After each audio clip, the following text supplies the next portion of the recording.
Hello అందరికీ 7వ రోజు శరన్నవరాత్రి శుభాకాంక్షలు.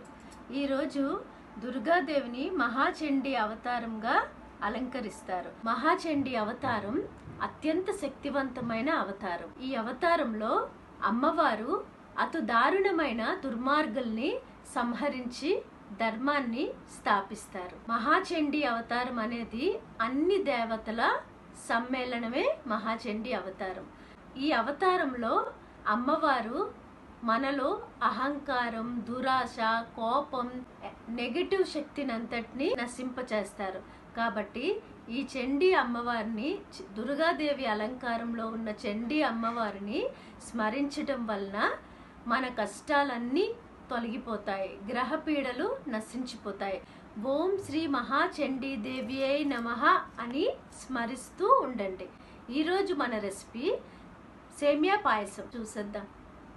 సేమియా, పంచదార, డ్రై ఫ్రూట్స్, ఇలాచీ పౌడర్, పాలు, ఇదిగోండి నెయ్యి అని కొంచెం గీ వేసుకొని, కొద్దిగా గీ వేసుకొని సేమియాని కొంచెం డ్రై రోస్ట్ చేసుకుందాం.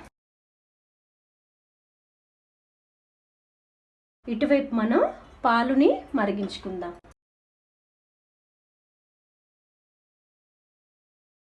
ఇలా చక్కగా ఒక ప్లేట్లో ఫస్ట్ డ్రై ఫ్రూట్స్ వేపి తీసేసుకుందాం.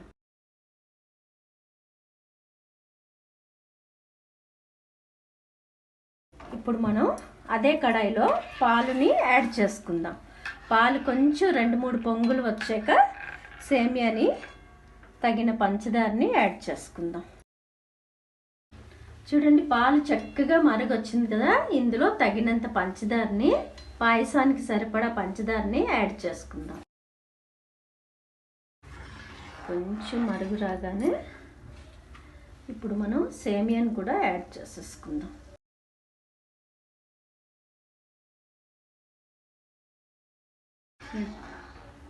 చూడండి ఎంత చక్కగా మన సేమియా పాయసం రెడీ అవుతుంది.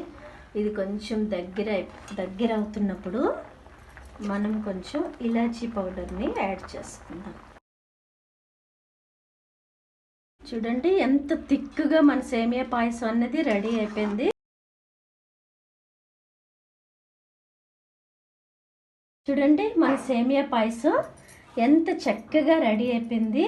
డ్రై ఫ్రూట్స్ని యాడ్ చేసుకుందాం.